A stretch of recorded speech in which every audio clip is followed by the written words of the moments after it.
If you had COVID months ago and you're still not right, what does that actually mean?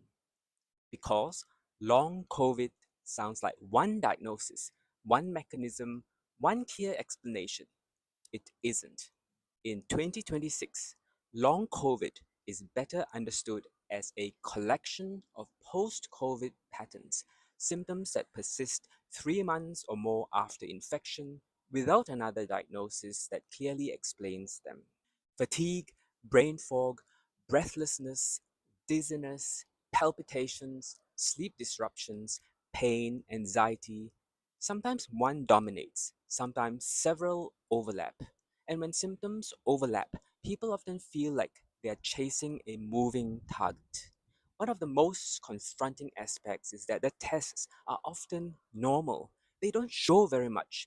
Blood tests within range, scans without clear abnormalities, oxygen levels stable, cardiac studies reassuring. Yet the person still feels not right. So the questions many people ask is simple. If the tests are normal, then what?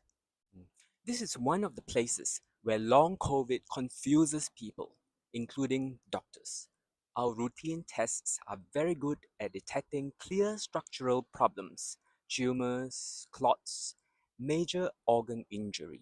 They are much less precise in detecting changes in regulation, immune signaling, nervous system regulation, nervous system instability, energy regulation problems, or post exertional symptoms when they flare. So the system may not show any measurable injury on scans, but they may not be regulating well either. Unremarkable tests do not mean nothing is happening, but they also do not automatically mean severe disease that is hiding. In many people, what we're seeing appears to be altered regulation, how different body systems communicate and respond rather than clear, measurable tissue injury. Let's talk about the main patterns we are recognizing. One is the fatigue and crash pattern. You feel reasonable one day, you try to return to normal activity, and the following day you feel flat, foggy, and heavy. Many people describe this as hitting a wall. This resembles long recognized post-viral fatigue syndromes, including what is often called myalgia encephalomyelitis or chronic fatigue syndrome. COVID did not create the idea of prolonged post-viral illness.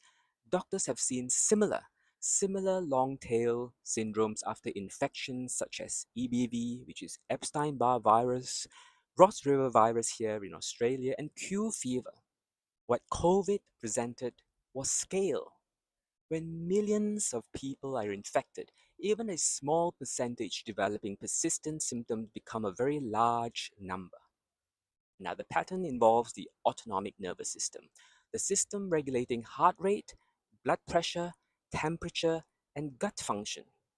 People describe racing heart on standing, lightheadedness, heat intolerance, or breathlessness that doesn't match lung tests.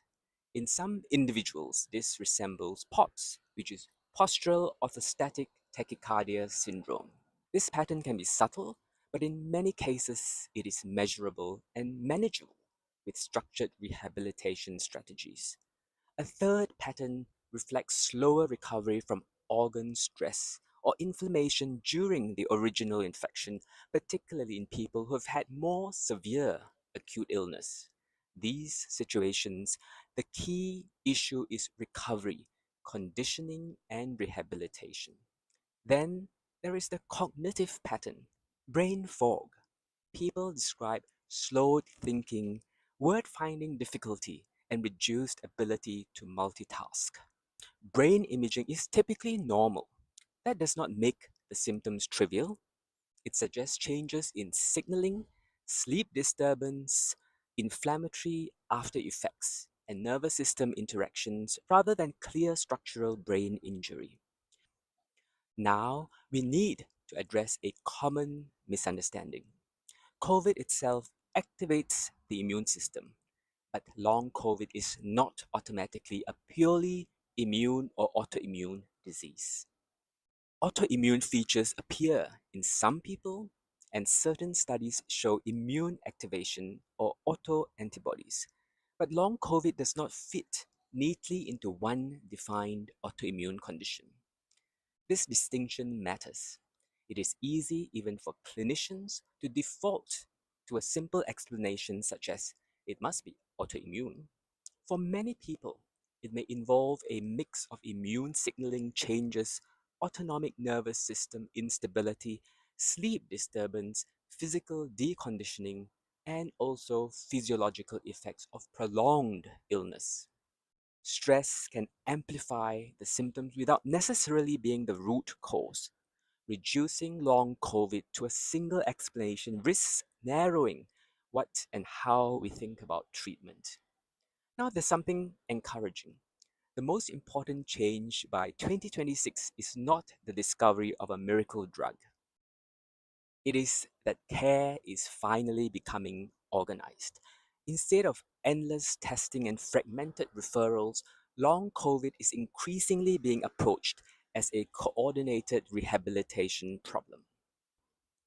In Brisbane, including programs linked with the Wesley Hospital and allied health networks, care is increasingly structured around multidisciplinary rehabilitation. The goal is not to find one dramatic abnormality. The goal is to identify the dominant pattern and rebuild stability. Care usually begins with careful clinical review. Is the dominant issue fatigue crashes, autonomic instability, breathlessness, cognitive slowing, or a combination? Management focuses on restoring functions. For fatigue crash patterns, this often involves energy management, sometimes called pacing, but better described as structured energy budgeting. Learning how to distribute activity to avoid the boom and bust cycle. For autonomic symptoms, rehabilitation may start with exercises, those exercises that do not trigger dizziness, and along with fluid and salt strategies when appropriate. For cognitive symptoms, structured cognitive rehabilitation and sleep stabilization. Allied health plays a central role. Physiotherapy, occupational therapy, respiratory therapy, and sometimes psychological support. This is not because illness is imagined, but because chronic illness affects multiple systems at once.